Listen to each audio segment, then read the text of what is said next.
Fala galera do Anatomia do Octógono, tudo bem por aí? Vim falar com vocês hoje sobre 3 promessas brasileiras que não vingaram o que poderiam dentro do UFC.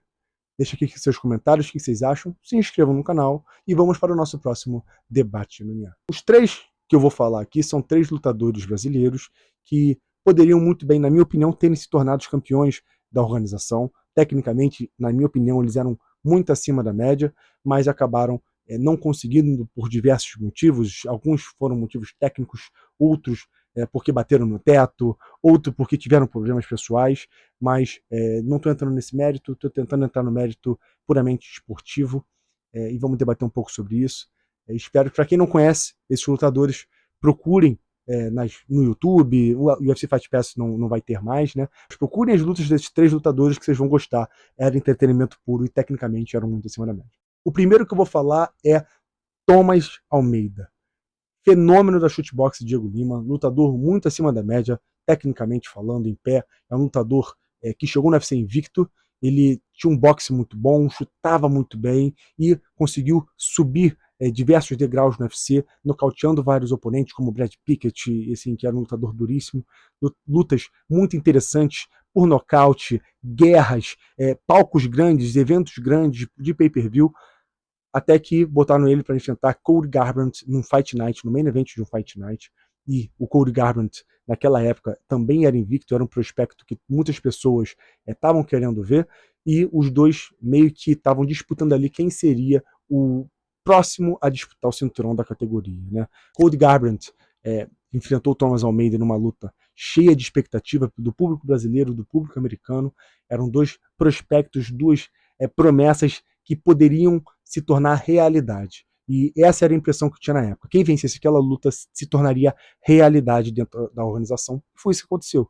Cody Garbrandt venceu, nocauteou Thomas Almeida, enfrentou logo após Dominick Cruz, deu um show contra Dominick Cruz, mas logo depois perdeu o cinturão para o TJ Dillashaw, mas disputou o cinturão, venceu o cinturão, se tornou campeão do UFC e acabou se tornando um lutador que, na minha opinião, Thomas Almeida é mais lutador que o Cody Garbrandt, mas por conta daquela luta entre eles, Cody Garbrandt venceu e se tornou o que eu achei que o Thomas Almeida poderia se tornar. Após isso, Thomas Almeida entrou numa maré de derrota, foi demitido da organização, enfim, mas um grande lutador, Thomas Almeida, gostaria muito de ter visto mais dele dentro da organização. O segundo lutador que eu vou falar é um cara que também chegou muito perto de disputar o cinturão da organização.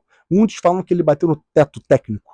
Eu discordo. A luta que o levaria até o cinturão, ele estava dominando. O primeiro round foi todo dele. Deu knockdown, pegou as costas e poderia ter finalizado a luta ali, mas acabou não conseguindo. E acabou cansando, não sei se pela adrenalina, se tudo mais. Realmente, falar daqui é muito fácil, né? Estar lá é muito complicado.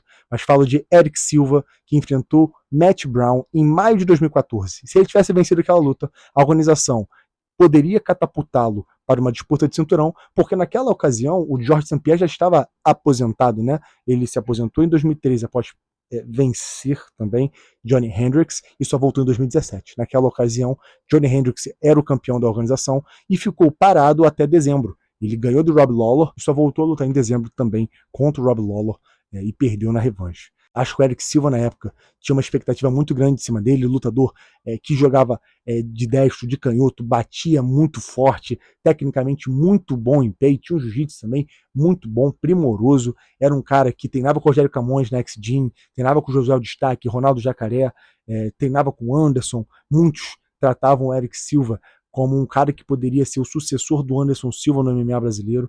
Erick Silva, tecnicamente, era excelente lutador, mas acabou batendo na trave contra o Matt Brown e depois disso também entrou numa sequência, uma maré de derrotas e acabou não conseguindo se tornar o lutador que muitos fãs, muitos analistas e eu esperávamos que ele pudesse virar. Mas o lutador que depois fez carreira no Bellator, teve uma carreira muito legal de se comentar, e quem nunca viu lutas do Erick Silva, assistam, porque são ótimas lutas, lutador duríssimo, que entregou muito dentro da organização. O próximo lutador que eu vou falar é, na minha opinião, a maior promessa brasileira que não vingou o que poderia dentro do MMA. Lutador que é ex-campeão até 61 quilos e até 66 quilos do Jungle Fight. Falo de Jonas Bilharinho, um cara assim, muito gente boa, que eu tive a honra de entrevistar, foi um prazer entrevistar esse lutador que foi muito solícito comigo. Isso tem alguns anos, tem 3 anos. É um lutador que tecnicamente era muito acima da média. Desses todos que eu falei, ele era tecnicamente o mais pronto para o UFC.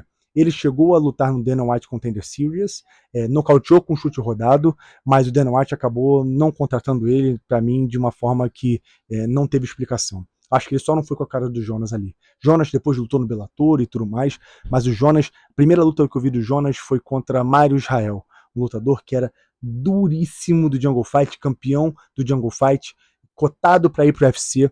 Jonas Bilharin foi lá, ganhou do Mário Israel numa luta muito dura e polêmica até na época, mas movimentou muito a galera do MMA brasileiro, os fãs do MMA brasileiro, que eram ali também, na nossa cabeça, eram 2 lutadores que estavam prontos para ir para o UFC e estavam se enfrentando. E quem ganhasse estaria mais próximo de ir para a organização. Jonas depois acabou se afastando do MMA por seus motivos pessoais, mas ficou aquela sensação de que ele poderia ter sido um dos grandes nomes do MMA brasileiro. Para quem não conhece Jonas Bilharinho, aconselho a ver as redes sociais do Jonas, um lutador que fala sobre MMA, já ouvi comentando lutas, é um lutador que tem um QI de luta muito acima da média, então é muito bom ver esse tipo de pessoa falar sobre o nosso esporte, porque é prazeroso, é um cara que sabe do que está falando e dá uns insights ali técnicos muito bons de ver.